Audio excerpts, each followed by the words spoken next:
ngày ní clean hộp sờ lọt tí chẳng có chập đau một thua sờ lọt tí từng ọt ní chừng mùi nhom mình tập bốn giờ tới đã năng máu hay dần đạt tí dân là ngọt tí ở bùn tí máu dân đặt kêu trồ kêu bọc luôn ấy tên cái sạp của bạn này anh đang tam về về thay dân mình về được ọt chẳng á về để dân cô kêu bảo dân lang khăn chui hái dân cái chập đầm đặt bảo học chỗ cô bảo học cho mỗi kêu dân trồ khi là hái dân đặt sạch chụp trồ về để dân đặt sạch chụp dân tơ cô sạch chụp cho mỗi kêu dân trồ khi ở sạp về để dân cô kêu dân trồ khi sạp hái dân chập đầm máu thêm kêu ngay bằng ổn kêu bảo dân miền bị chê miền sco miền tắc tây miền rồi đi miền bên crom nắng bằng ổn đã tam trong năng trong nồi chặt màuถ้าจังบานรู้จิตแบบน่ะบ่ซันจะท่าบ่งบนทั้งอะเลานี่ดะมาละมุมซันไปได้จิตฉันจำយើងថែមតាមក្រោយក៏បានដែរបន្ទាប់មកទៀតយើងចាប់ផ្ដើមដាក់ខ្ទិះយើងចូលបន្តិចល្ងខ្ទិះយើងឲ្យពុះយើងចាប់ផ្ដើមដាក់ឈាមចូល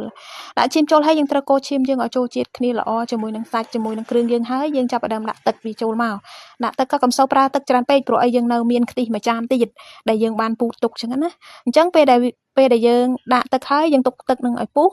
បើកម្របមកមួយសាទៀតយើងត្រូវចាក់ទឹកខ្ទិះរបស់យើងនឹងចូលដើម្បីល្ងឲ្យសាច់របស់យើងនឹងផុយឈាមរបស់យើងនឹងចូលជាតិគ្នាល្អអញ្ចឹងពេលដែលយើងដាក់ខ្ទិះរបស់យើងចូលហើយយើងទុកឲ្យពុះមួយសាទៀតយើងចាប់ផ្ដើមមកដាក់បន្លែចូលល្ងបន្លែឲ្យផុយល្អបានឆ្ងាញ់ណាបងប្អូនអញ្ចឹងពេលដែលយើងល្ងបន្លែយើងឆ្អិនហើយយើងចាប់ផ្ដើមមកភ្លក់មើលថាស្លរបស់យើងនឹងមានរសជាតិមិនដែរត្រូវថែមគ្រឿងក្រៅទៀតអត់បើសិនជាមិនថែមទេ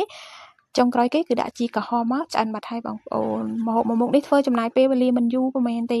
តែមួយភ្លេតដែរទេហើយសម្រាប់ម្ហូបមួយមុខនេះបើសិនជាយើងមាននំបញ្ចុកក៏ហូបជំនុំបញ្ចុកក៏ត្រូវដែរឥឡូវនេះក៏ដល់ម៉ោងហូបបាយហើយក៏ចាប់ផ្ដើមដួសដាក់ចានហើយបងប្អូន